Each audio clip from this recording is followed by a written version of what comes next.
Assalamualaikum warahmatullahi wabarakatuh. Waalaikumsalam. Alhamdulillah bertemu lagi sahabat holistik dengan kajian holistik kita. Kali ini masih bersama Master Holistik kita Bapak Puji Hartanto AKP. Pada kesempatan kali ini kita akan coba membahas terkait dengan pembelajaran holistik. Jadi mungkin selama ini kita mendengar bahwa holistik itu sebagaimana satu pohon ilmu utuh yang bisa menjelaskan secara runut, sistematis terkait dengan alur perjalanan penyakit dan juga solusi-solusi yang terkait dengan penyakit tersebut. Bersama kita masih dengan Pak Puji yang nantinya akan menjelaskan secara detail seperti apa sih beliau belajar sampai ke pemahaman untuk saat ini, di mana beliau sebagai rujukan utama murid-murid beliau, pasien-pasien beliau, klien yang insya Allah banyak memberikan solusi terkait dengan penyakit-penyakit yang mereka hadapi. Langsung saja dengan Pak Puji terkait dengan pembelajaran holistik ya. Mungkin nanti mungkin Pak Puji bisa menyampaikan ke kami semua terkait bagaimana sih Bapak belajar holistik sampai dengan mendapatkan pemahaman yang seperti sekarang ini, gimana bisa para pendengar atau mungkin pemirsa sekalian bisa mendapatkan pencerahan terkait dengan alur perjalanan penyakit secara simple, sistematis, tapi itu berkualitas dan itu bisa diterima dengan logika. Mungkin monggo Pak Puji. Baik, Assalamualaikum warahmatullahi wabarakatuh. Sahabat holistik, awal belajar sebenarnya jadi saya ingat kepada kisah bagaimana Nabi Ibrahim mencari Tuhannya. Jadi melihat bulan dianggap Tuhan, Tuhan tidak tenggelam. Kemudian ketemu matahari, akhirnya Tuhan tidak seperti itu. Jadi awal saya belajar karena kondisi ketidaktahuannya dan sebagainya, kita belajar pijat ya. Yang pertama belajar pijat dari guru saya di bela diri. Nah, kemudian tidak ada alur di situ, pokoknya belajar pijat ya belajar sudah dengan nalurinya dia. Itu kita ngaluri terus mijat itu aja. Tapi keinginan kita untuk paham semakin terus itu. Kemudian kita kerjakan dulu apa yang kita ada, kita kerjakan. Dan akhirnya saya baca buku refleksi, beli buku-buku dari hasil dari pijat itu, kita beli buku-buku, kemudian kita baca dan kita praktekkan. Ketika ditanya, ini Pak sebenarnya titik ini untuk apa ya, enggak ngerti. Saya cari buku lagi, belajar lagi. Jadi dari pertanyaan-pertanyaan pasien itu memaksa saya untuk belajar, membaca, kemudian mencari buku. Kemudian ketika sudah belajar itu semua, kita menganggap bahwa ini bisa menyelesaikan semua persoalan. Ternyata dalam bertahun-tahun saya nekuni pijat, ada hal-hal tertentu yang tidak bisa ditangani oleh pijat. Kemudian kita mencoba ramuan, belajar ramuan otodidak juga, coba ikut seminar-seminar, kemudian kita pelajari, ya belum puas juga. Ternyata tidak bisa menyelesaikan semuanya. Kemudian ada sesuatu yang membingungkan, ketidakjelasan itu. Jadi ketika ketidakjelasan itu ya sudah mentok, karena dari semua buku tidak ada yang menerangkan seperti itu. Nah, kemudian kita belajar akupunktur. Wah, akupunktur begini-begini. Tapi ketika sudah belajar dan dipraktekkan, tidak semua juga bisa diatasi dengan akupunktur. Berarti gimana nih sebenarnya masalahnya? Itu jadi gejolak ya, pemikiran bertahun-tahun. Kemudian satu saat saya mendapatkan satu buku. Nah, buku ini hilang ini sebenarnya. Di buku itu, buku kuno, ada seorang tabib Cina yang kemudian kalimat yang sangat membuat momen ya, membuat saya itu ini nih yang saya cari-cari. Jadi ada satu pasien datang, kemudian tabibnya bilang, senseinya, ini saya kasih 3 jenis ramuan, minum ini selama 10 hari pertama, 4 ramuan ya, 10 hari kedua, 10 hari ketiga, dan 10 hari keempat. Ramuannya dibedah, ada yang sama, saya lihat ada yang sama, ada yang berbeda. Saya tuh waktu itu takjub lah istilahnya. Luar biasa sekali. Kenapa sensei ini tahu betul itu? Kenapa sensei ini tahu betul bahwa ini harus diobati dengan itu, dengan ramuan yang perubahannya ada seperti itu. Wah, itu jadi pergolakan di mana saya bisa belajar yang kayak gini. Saya nyari-nyari, bertanya-tanya. Satu, kalau belajar ramuan mahal. Satu, mahal. Yang kedua, udah mahal, saya nggak punya duit. Nah, itu kan jadi masalah. Akhirnya sudah seperti itu, ya sudah, saya berdoa aja. Ya Allah, Engkau yang menjadikan Nabi Muhammad itu tidak mengerti jadi mengerti, dan bisa memahami dan bisa menguasai. Nah, saya minta petunjuk. Habis itu saya beli banyak buku belajar. Ini yang pertama yang membuat inspirasi lah bagi saya. Yang kedua, saya baca bukunya Simkiji. Nah, ketika baca buku Simkiji, 2 tahun baca, nggak mudeng-mudeng, nggak apa-apa, lempar. Kita lempar, bingung. Gimana, sangat, ini kan klasik ya, sangat luar biasa itu, kok bisa susunannya begitu, bisa penyakit itu dibagi begitu-begitu. Bagaimana saya tahu, dan dalam hati saya waktu itu, saya ingin bisa menulis seperti itu, bisa nerangkan seperti itu. Kapan dan bagaimana, nggak ada yang ngajari. Itu. Ya sudah seperti itu, kita coba belajar. Ya, sudah belajar, kemudian, ada satu titik temu waktu itu, karena dipikirkan terus-menerus setiap saat, kebingungan itu, ketidakpahaman itu dipikirkan terus. Allah kasih petunjuk. Nah, kasih petunjuknya, bagaimana saya buat peta itu. Jadi saya ambil buku itu, kemudian catat ulang, kemudian kita fotokopi. Sudah fotokopi, di laminating, di print ya waktu. Nah, yang ngeprint jenengan. Jadi ini teman-teman, ini kita berdua ini dulu masih bujang ini ya. Nah, kita print, kemudian berwarna, kemudian laminating. Sudah di laminating itu, kita tempel di dinding. Kita buat whiteboard ya waktu itu. Kita pakai selotip. Saya mencoba membuat alur. Nah, lama-lama ketemu alurnya.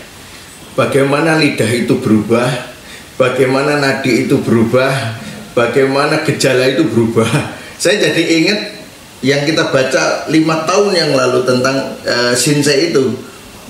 Berarti yang dimaksud Shinsei itu adalah perjalanan sindrom, perjalanan penyakit. Jadi penyakit A berubah menjadi sampai 4 tingkatan, sampai penyakit paling berat, maka dia tahu obatnya apa saja.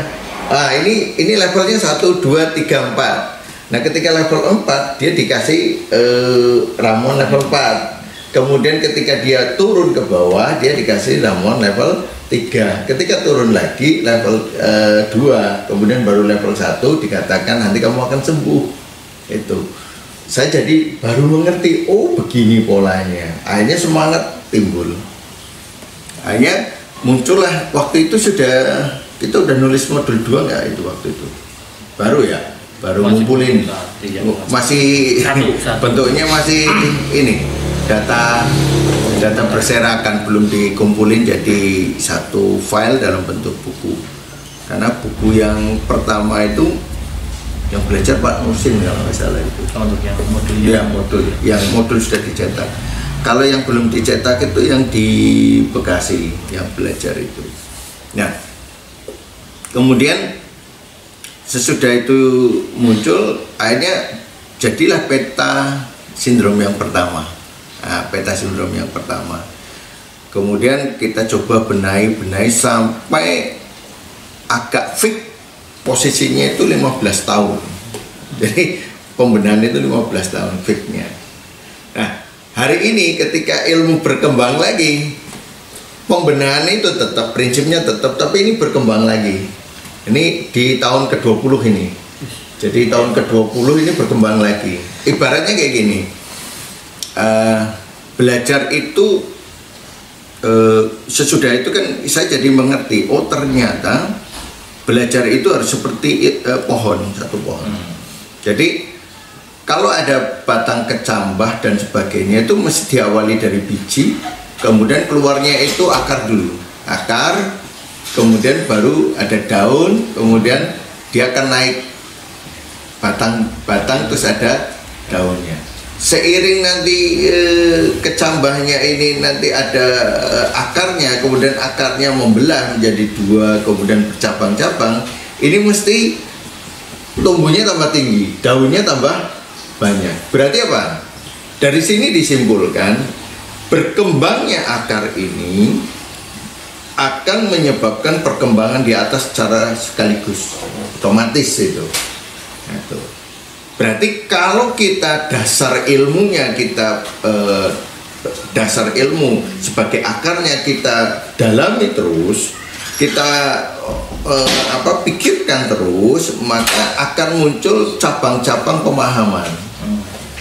Nah, makanya kan pelajaran nanti dibagi 3: akar, batang, cabang. Dari cabang kemudian membentuk ranting. Jadi akar itu kita bicara apa? Di akar itu kita bicara apa? Di akar kita bicara bukan teknik ya. Di akar itu kita tidak bicara teknik, tapi di akar kita bicara hukum sunatullah. Yang kita bahas kan manusia. Berarti kita harus mengerti manusia itu. Manusia itu ada terdiri dari ruh dan jasad. Berarti kita harus tahu manusia itu. Berarti sama aja hukum-hukum dasar dan prinsip-prinsipnya. Nah, ya. Terus yang kedua kita harus tahu hukum-hukum Allah yang mengikat manusia di dunia. Ini ada hukum gravitasi, nanti ada hukum apalagi lah. Nanti hukum-hukum poin sunatullah, hukum sunatullah, nanti hukum berpasangan, sesuatu itu berpasangan. Kalau Cina menyebutkan yin yang, saya lebih ke berpasangan sesuai dengan ayatnya. Kemudian kalau Cina menyebut 5 unsur, saya mencoba melihat 5 unsur itu maksudnya apa. Itu kalau di dunia kedokteran Islam itu ada 4 unsur, kalau Cina ada 5 unsur. Jadi cara menjelaskan aja sebenarnya. Intinya sebenarnya konten semua pelajaran itu sama, hanya cara menjelaskan, membuat gambarannya yang berbeda. Dari situ kemudian kita pelajari, oh ternyata dari konten itu ternyata bahwa 5 unsur itu sama, bahwa manusia itu menjadi miniaturnya alam. Maka saya buatlah, saya ganti bahasa itu menjadi bahasa apa? Pergerakan hukum alam. Itu manusia adalah miniatur alam. Jadi hukum pergerakan alam. Bagaimana alam itu bergerak, kemudian alam itu kemudian dinisabkan kepada manusia. Jadi bagaimana perjalanan hukum alam itu terjadi pada manusia itu sendiri. Itu seperti itu. Nah, udah seperti itu, kemudian di tengahnya, di batangnya itu kita bicara tentang bagaimana terjadinya penyakit. Bagaimana penyakit itu terjadi. Kemudian bagaimana penyakit itu terjadi, kemudian bagaimana menganalisanya, menganalisa gejala-gejalanya. Berarti diagnosa ya. Kemudian bagaimana penyakit itu terkena, proses terjadinya, kemudian bagaimana penyakit itu menjalar ke organ lain. Namanya peta penyakit. Jadi di modul 2 itu seperti batang. Itu. Dan ketika akar berkembang, pemahaman kita semakin mendalam tentang hukum-hukum sunatullah, maka pemahaman kita tentang diagnosa juga semakin besar, sebagaimana batang pohon semakin besar. Kemudian cabangnya itu ada berapa cabang? Contoh, cabang yang berkaitan dengan darah, ya, cabang yang berkaitan dengan darah. Cabang yang berkaitan dengan darah berarti apa? Ada 3 teknik pengobatan yang terkenal kaitan dengan darah: al-fasdu, bekam, lintah. Kalau bekam adalah mengambil darah yang ada di permukaan. Jadi proses pengambilan darah, pembuangan darah dari permukaan. Kalau al-fasdu, pembuangan darah yang dari vena, berarti dari dalam. Nah, perbedaannya kalau diterangkan Ibnu Qayyim, ketika darah itu bergejolak dan sampai ke permukaan, maka al-fasdu. Tapi ketika musim dingin, di mana darah penuh tapi tidak mampu muncul di permukaan karena tidak ada tekanan hangat yang cukup, karena dari permukaan kita itu ditahan hawa dingin, sehingga dia tidak muncul di permukaan, maka dia di bawah kulit. Nah, kalau di situ maka bekam tidak terlalu efektif, maka gunakan al-fasdu. Jadi masalah keefektifan bukan masalah dipertentangkan ini sama al-fasdu sama ini, bedanya di mana? Beda lah penggunaannya. Kalau ini musim dingin, ini musim panas. Soalnya tadi mungkin flashback lagi terkait dengan ketika darah itu penuh dan ada di dalam, jadi Pak berikan fasdu ya Pak ya? Iya. Fasdu, dan untuk yang bekam itu berarti yang lebih ke permukaan, karena dia di permukaan disayat aja udah keluar. Itu jadi nggak perlu pakai pena gitu. Maka prosesnya berbeda karena situasinya berbeda. Jadi tidak boleh disamakan kemudian dipertentangkan, itu yang pertama.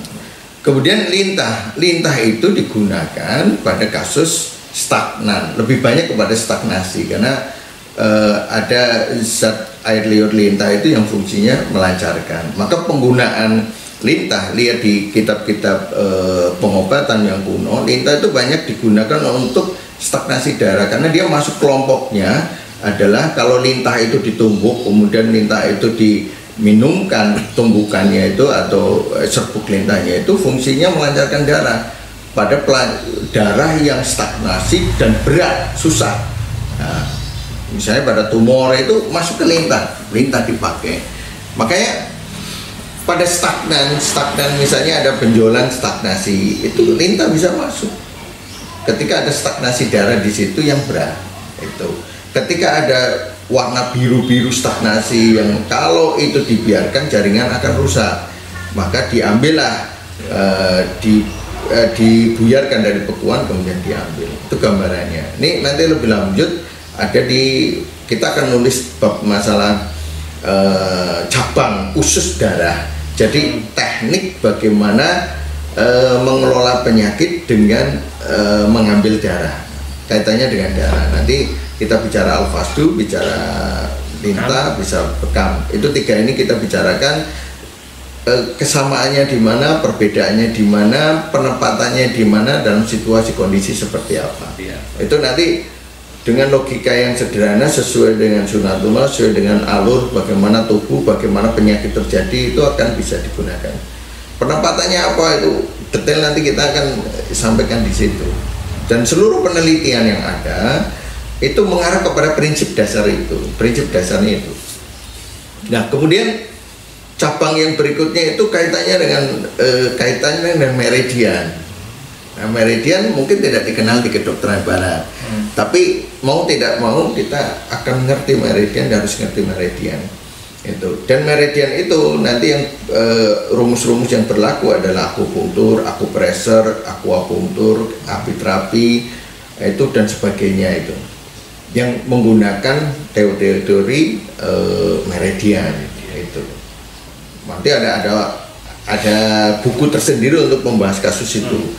Berarti kasus menggunakan titik-titik meridian. Jadi belajar titiknya lengkap, kemudian teknik-teknik apa yang menggunakan jalur meridian, itu penggunaan.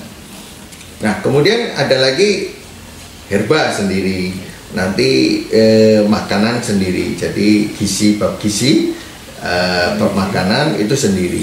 Nanti bagaimana kombinasi herba dengan makanan dan sebagainya. Nanti ada kaitannya dengan ruh kejiwaan. Nanti ada ru'yah apa itu. Nanti biarlah yang nulis nanti yang bahas yang mau dia ahli di situ, karena ini membutuhkan kajian yang lebih dalam lagi dan pemahaman tentang din yang lebih dalam. Nah, ini saya tidak mengambil ranah di sini, biar teman-teman yang ahli nanti menulis itu kemudian menjadi rujukan bagi kita untuk bagi yang teman-teman mau menggunakan masalah ru'yah. Nah, kemudian nanti ada juga bicara tentang misalnya makhluk di luar tubuh kita, bakteri, virus. Nah, itu ada kajiannya. Maka nanti akan muncul yang namanya antivirus, berarti vaksin, ya. Nanti antibakteri, mungkin salep, antibiotik dan sebagainya. Itu memang ada kajiannya sendiri kaitannya dengan, karena ini penyakit sesuatu makhluk di luar kita yang masuk gitu. Nah, sesudah ini kita pelajari semuanya, ini menjadi cabang-cabang, kemudian akan melahirkan lagi ranting. Mungkin bab darah dari satu cabang bab darah menjadi 3 ranting, ranting al-wasdu, ranting bekam, terus ranting lintah. Nanti ini akan membuat cabang lagi, bisa jadi membuat cabang seiring dengan perkembangan ilmu, ya, pemahaman, bisa jadi cabang. Tapi tidak jauh dari ini. Nah, nanti di meridian juga bisa jadi kayak gitu. Walau alam nanti perkembangannya seperti apa, tapi pohon ilmu ya begitu. Nah, bagi teman-teman yang mungkin bergerak di masing-masing cabang ini, jangan kemudian saling bertentangan, karena ini semua ini al-wasdu ilmu Allah, akupunktur ilmu Allah, bekam ilmu Allah. Yang ada bagaimana semua teknik ini digunakan untuk mengatasi kasus pada sebuah manusia dan menyelesaikan sebuah kasus, bukan kemudian dipertentangkan. Kapan penempatannya bisa digabung, bisa sesudah ini baru teknik ini, sesudah ini baru teknik ini, itu teknis sekali. Silahkan aja sesuai dengan perjalanan penyakit itu. Jadi karena ada yang bicara Pak Puji, bekam itu pengobatan utama. Pengobatan utama bukan cabang. Nah, saya bingung gitu kan. Saya sendiri bingung kan kalimat seperti itu.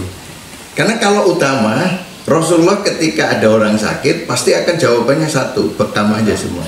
Jadi satu pilihan cuma itu. Ada pilihan, hanya nggak ada yang lain. Tapi kenapa disuruh minum madu, nanti ada susu, nanti ada jahe, nanti ada minum, berarti ada pilihan yang lain. Itu menunjukkan apa? Percabangan sebenarnya. Dalam percabangan ini bukan kemudian konteksnya kan di ilmu itu. Bagaimana manusia itu dilahirkan, diciptakan, bagaimana proses terjadinya penyakit, kemudian baru teknik pengobatannya. Maka disebut kai itu ada salah satu teknik. Dan Rasulullah tidak begitu menyukai, karena apa? Akan menimbulkan kecacatan. Nah, ketika menimbulkan kecacatan, kalau ada metode kai yang modern kemudian tidak menimbulkan kecacatan, bisa hilang gitu rasa tidak sukanya, karena apa? Berbeda konteksnya gitu. Nah, yang penting proses ini harus kita pahami bahwa ilmu Allah itu satu, sehingga cabangnya ini. Maka PPMI itu kan mengumpulkan ilmu Allah yang berserakan jadikan satu. Terus bagaimana dengan adanya pemeriksaan di kedokteran berat, ada ronsen, ada ini salah satu teknik diagnosa. Zaman dulu belum ada ronsen. Mungkin orang yang mungkin ada yang punya jin itu ya, bisa nerawang kayak gitu, bisa ngelihat dalemannya orang, wah ini sakitnya di sini. Ada yang bisa begitu. Saya ketemu orang yang begitu. Istilahnya zaman dulu nggak ada alat yang bisa orang-orang yang seperti itu. Walaupun mungkin dibantu jin, walau alam ya. Nah, sekarang sudah itu bisa ditembus oleh dunia modern. Teknis-teknis yang ditemukan yang mendukung kepada pengkerucutan diagnosa itu harus dipakai gitu. Jadi kita tidak alergi dengan dunia kedokteran barat karena apa? Itu teknis. Kemudian ada munculnya antibiotik dan sebagainya, itu juga teknis. Nah, nanti tinggal ada alami, ada yang tidak alami, dalam arti kan sintetik. Karena yang tidak alami juga mesti meniru, nggak mungkin tidak meniru yang aslinya. Dia mau niru siapa? Ayo, istilahnya obat sintetik itu niru siapa? Nggak mungkin. Yang disebut meniru pasti ada yang ditiru. Orang bikin robot ya, bikin robot itu niru siapa? Manusia. Niru manusia robot itu. Pertanyaannya, sempurna mana, manusia atau robot? Pasti manusia. Pertanyaan berikutnya, bisa nggak robot itu menggantikan tenaga manusia pada momen-momen tertentu? Bisa. Berarti obat kimia bisa nggak menggantikan fungsi obat alami? Bisa dalam kondisi-kondisi tertentu itu.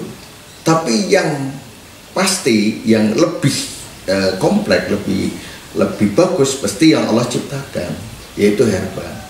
Nah, herba sendiri dan makanan itu harus sesuai dengan konteks kasusnya. Itu. Nah, ini makanya dari sini, dari semua ketika kita pelajari semua, yang pertama yang harus dipegang adalah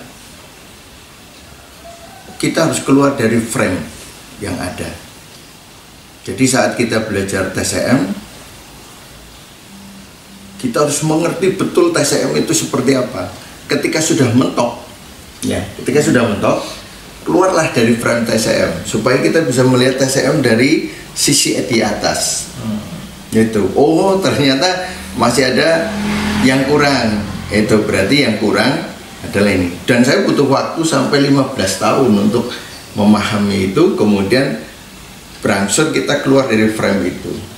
Sehingga kita bisa mengganti, oh 5 unsur bisa diganti ini, oh ini bisa diganti ini, sebenarnya maksudnya begini, sebenarnya maksudnya begini. Itu jadi ngerti. Itu. Tidak merubah konten aslinya, tapi merubah bahasa saja. Itu. Ketika kita berada di, misalnya kita orang Banyumas ya, taunya gedang itu ya pisang, gedang itu pisang. Tapi kalau di Jawa Barat, gedang itu apa? Gedang itu apa? Pepaya. Itu berarti ada konten yang berbeda. Kita harus melihat itu. Jadi lebih ke apa? Tata bahasa pembahasan. Iya, pembahasan. Ini kan satu objek tertentu. Nah, makanya ketika semakin kita frame kita semakin kita lebarkan, tidak mengacu kepada situ aja, kita lebarkan, kita bisa ngerti. Oh, yang dimaksud kedokteran barat begini, yang dimaksud kedokteran timur begini. Tapi prinsipnya sama aja, cuma cara menjelaskannya berbeda. Itu aja. Kalau enggak, nih logikanya aja, ilmu Allah itu satu, yang punya ilmu itu satu, Allah. Maksud yang punya ilmu satu, kok bisa ilmu itu saling bertentangan, kan aneh, nggak masuk akal. Jadi kalau bertentangan aneh. Tugas kita sebenarnya adalah apa maksud ini, maksud dari ilmu-ilmu itu mengkaitannya di mana, benang merahnya di mana. Sehingga kita bisa menemukan hubungan satu dengan yang lain. Hanya kita akan mengetahui apa yang Allah mau apa terhadap yang diciptakan. Sehingga kita bisa menyelesaikan sebuah persoalan. Gitu. Nah, kita akan berhadapan orang yang tidak mau keluar dari frame, di situ saja, di sana, di situ aja, itu mesti susah. Susah kan kita bicara. Berarti bagaimana kita bisa mengetahui? Akhirnya saya belajar banyak. Di era 20 tahun ini, 20 tahun saya belajar, saya baru ngerti dalam arti kata, semakin saya memahami bahwa kalau pengen tahu sebuah buku isinya, maka buku itu dibuat peta. Buku itu dibuat peta, maka kamu akan tahu detail-detailnya nanti. Misalnya kita ngelihat di daerah ini ya, daerah Semarang misalnya, atau di kota A, kita ngelihat ada peta jalur. Kita tahu kalau dari sini ke kanan nanti ketemunya di mana. Dari jalur ini ketemunya di mana, sudutnya di mana. Misalnya ini belok ke kanan, nanti ke kiri, nanti ketemu yang dari sini belok ke sini. Itu kan kita tahu dari peta loh ya. Kita hanya melihat peta. Oh, kalau kita berada di helikopter, terus ada teman kita berdua naik kendaraan, yang satu kemana-kemana tahu. Nanti yang satu kamu ke kiri, yang ini ke kanan, nanti kamu ketemu di titik ini dengan tanda di sini. Nanti akan ketemu di situ. Itu dengan melihat peta. Jadi kalau kita jadikan buku itu sebuah peta, dari halaman 1 sampai terakhir kita pelajari betul, kemudian kita coba buat petanya, kita akan tahu buku itu mau diacak, mau dibolak-balik, kita udah paham. Kita mau bicara buku itu dari mana? Dari tengahnya, melebar ke pinggir belakang, ke belakang, atau dari tengah kita masuk ke depan, atau dari belakang kita hubungkan ke depan, kita hubungkan ke tengah, kita paham. Kalau dijadikan peta, kenapa? Peta itu udah jalurnya udah jelas. Tapi kalau kita turun tidak di peta, tidak ada peta, kita harus ke gang ini, terus belok ke sana, mentok. Oh ternyata di sini mentok. Kita balik lagi, cari lagi. Hanya oh di sini baru. Itu butuh waktu lama. Butuh waktu lama untuk ngerti. Dengan kesalahan-kesalahan yang akan kita hadapi. Sama ketika kita belajar. Jadi coba aja. Ini contohkan, saya melihat bukunya Shinkichi itu ya, kan tebel itu, tentang kasus sindrom Chang-Fu misalnya. Bab liver aja berapa jenis kasus itu. Begitu saya baca, nanti begitu saya membaca kasus berikutnya, yang pertama sudah lupa saya. Kenapa? Ya kayak kuliah lah, yang diingat pasti semester terakhir. Nah ini apa? Dia kehilangan waktu, dia kehilangan uang, dia kehilangan waktu, uang, terus kehilangan apa? Waktu, uang, ya sudah itu. Dan kehilangan pelajaran yang berharga. Kenapa? Dia akan tahu yang di ujungnya. Jadi metode belajar sebenarnya. Nah, begitu sudah dibuat petanya, saya buat petanya di saya depan, kemudian saya buat peta tentang sindrom, tentang misalnya kita juga 4 cara pemeriksaan, kita buat petanya, kita jadi tahu kita mau ngomong kemana saja, kita tahu. Satu buku itu sekarang kita nggak perlu baca, buku itu sudah digeletak, saya bisa cerita buku itu dari A, dari belakang, dari depan sampai ke belakang. Perjalanannya kayak apa, ininya seperti apa, polanya seperti apa, diputer-puter kayak apa, bisa. Berarti kalau ingin paham sebuah buku, maka baca buku itu sampai selesai, kemudian dibuat petanya buku itu, maka kamu akan paham isi-isinya. Berarti kalau lebih ini, kalau antara pemahaman dengan hafalan, berarti menghafal itu salah satu cara, metode untuk bisa paham. Ya. Gimana? Justru kebalik, membuat peta itu memudah cepat hafal. Oh. Saya hafalannya kurang, makanya saya buat peta supaya apa? Biar cepat hafal. Mungkin orang yang hafalannya tinggi mungkin tidak butuh peta, dia sudah hafal. Ini letaknya di sini-sini, dia kuat hafalannya. Nah, pertanyaan, yang hafalannya kuat seperti itu, hafal dari pertama sampai terakhir, berapa persen di dunia? Gitu, iya kan? Nah, makanya metodologi pelajaran bagaimana kita bisa memahami satu buku, ya membuat peta itu tadi. Kedua, dengan saya membuat pohon ilmu, melihat pohon ilmu, kemudian kita gabungkan semua ilmu-ilmu yang ada. Saya jadi ingat saya pernah baca apa ketika saya masih SMP. Misalnya di majalah apa saya pernah baca apa, komentarnya seorang ahli itu seperti apa, saya hubungkan dengan sekarang. Jadi apa? keuntungannya apa? Saya jadi bisa menghubungkan pelajaran ilmu yang pernah atau buku yang pernah saya baca dari awal saya baca sampai sekarang nyambung semua. Nah, kalau kaum muslimin belajarnya seperti itu, kira-kira gimana? Cerdas nggak? Ini masalah. Dan ternyata dengan konsep itu kita ajarin teman-teman seperti itu cara membacanya, itu kemajuannya mereka tuh luar biasa, set mereka. Maka di modul 2 di bab pendahuluan saya sudah sampaikan, ketika Anda memahami modul 2 berarti peta kan, memahami peta, bersiap-siaplah untuk berlari kencang. Bahasanya kayak gitu. Kalau modul 1 itu banyak-banyaklah merenung. Maka warnanya kuning-kuning itu keseriusan. Merenung. Jadi merenung, oh hukum Allah kayak gini. Oh, kalau musim hujan, mau musim hujan, apa ya tanda-tanda yang muncul? Saya kemarin nyoba praktekkan musim hujan dari BMAG itu kan saya belajar itu. Oh, bulan lingkarannya penuh tapi pinggirnya ada cahaya lagi. Jadi nggak full kayak gini. Kalau full kayak gini nggak hujan. Jadi batasnya jelas. Ini batasnya ada sinar. Oh, besok hujan. Betul besok hujan. Jadi apa? Kita banyak mikir. Berarti lebih ke arah menghubungkan satu peristiwa dengan peristiwa lain untuk membuat satu kesimpulan. Iya. Nah, hukum itu gravitasi munculnya dari mana? Sebuah peristiwa kan, apel yang jatuh kan, itu. Terus coba lihat Boklam, ayatnya kan ada. Dan Allah kan menciptakan kalimatullah itu seperti cahaya. Di dalam cahaya itu tidak tembus. Nah, kalau tidak tembus kan berarti apa? Ada yang menghalangi, melingkupi. Begitu tembus sedikit, lampu padam enggak?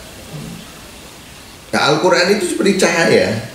Begitu tembus ada pikiran manusia masuk ke dalam, itu rusak gak? Rusak. Gak boleh. Steril. Sama dengan lampu. Cahaya di atas cahaya, gitu. Dan berpendar sebelum tersentuh api itu berpendar. Itu kan ya, pecet plek langsung nyala. Nah, itu gambarannya. Berarti apa yang ada di dunia ini di Al-Quran sudah ada. Nah, tugas kita di modul pertama itu banyak berpikir tentang sunatullah. Itu. Wah, TCM hebat, betul TCM hebat. Ketika saya melihat kenapa TCM hebat, mereka melihat sunatullah. Nah, kalau sudah melihat sunatullah, kenapa kita tidak langsung melihat sunatullah? Kalau melihat rumus-rumus mereka, mereka melihat sunatullah, kemudian dibahasakan dengan bahasanya mereka. Ada yin, yang, ada ini rumit. Jadi kita harus belajar bahasa mereka, kemudian belajar diterjemahkan, terus maksudnya apa? Oh, itu 2 kali belajar. Itu. Tapi kalau kita langsung, mereka yang lihat apa? Alam. Yuk, kita lihat langsung alam. Sama nggak kira-kira? Maka nanti akan ketemu, lihat aja di ini. Ada seorang penemu beda masa, pada satu masa, tapi beda tempat, mereka menemukan hal yang sama. Berarti apa yang dilihat? Hukum alam. Dan mereka menemukan prinsip yang sama. Padahal tidak pernah ketemu. Dulu nggak ada telepon, nggak ada pesawat, jaraknya sangat jauh, tapi penemuannya sama. Itu kenapa? Ngelihat sesuatu yang sama. Sekarang kayak gini, orang Indonesia melihat pohon pisang, orang Amerika melihat pohon pisang, kesimpulannya sama nggak? Lihat pohon pisang kemudian menggambarkan pohon pisang, sama nggak kesimpulannya? Ketika objeknya sama, pastinya artinya sama. Iya. Nah, hasilnya beda kan aneh. Nah, itu. Makanya ketika kita melihat alam, terus orang Cina melihat alam, sama nggak hasilnya? Sama. Cuma cara mengungkapkannya, cara membahasakannya berbeda. Tergantung mungkin apa Siapa yang ini? Nah iya kan?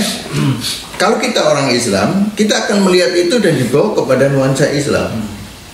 Itu. Kalau mereka bukan Islam, akan dibawa menurut budaya mereka.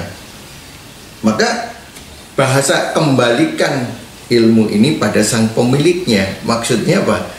Kembalikan ketika kita melihat hukum alam, kembalikan kepada sunnatullah, kepada apa yang Allah dan Rasulnya mau. Itu kontennya di situ. Jadi supaya kita tahu belajar holistik itu seperti apa sih, supaya kita tidak meraba-raba. Kalau zaman dulu tidak ada kayak YouTube kayak gini, tidak ada video kayak gini, mungkin orang holistik kayak apa sih? Sekarang Anda bisa melihatnya di YouTube. Saya bicara seperti ini supaya tidak kayak apa sih, kayak apa. Inilah penjelasan tentang holistik. Itu. Jadi bagaimana cara saya awal belajar kemudian ini, bagaimana kita mengembalikan semuanya. Itu kenapa? Kejayaan kaum muslimin itu ketika dia melihat semuanya itu dengan kacamata Allah dan Rasulnya. Maka Allah bukakan semuanya. Ilmu itu bukakan. Diniatkan kepada untuk kepentingan agama Allah itu akan dibukakan. Itu. Akan diberi keberkahan di dalamnya. Maka walaupun saya mungkin secara agama tidak terlalu paham dalam sekali, saya berusaha apa yang saya mengerti kita kembalikan ke sana. Tuh. Sebisa kita, dan Allah akan kasih petunjuk. Dan saya merasakan bagaimana petunjuk itu diberikan, bagaimana kita jadi paham terhadap sesuatu itu. Maka konten yang penting di sini, kembalikan ilmu kepada sang pemiliknya, maka kamu akan melihat yang tidak terlihat, kamu akan paham yang tidak dipahami orang, kamu bisa mendengar sesuatu yang tidak didengar orang lain, bukan kemudian kayak pendengar suprasonik ya. Nah, dan kamu bisa memahami yang tidak dipahami orang lain, dan nanti kamu menuliskan sesuatu yang belum pernah dituliskan orang lain.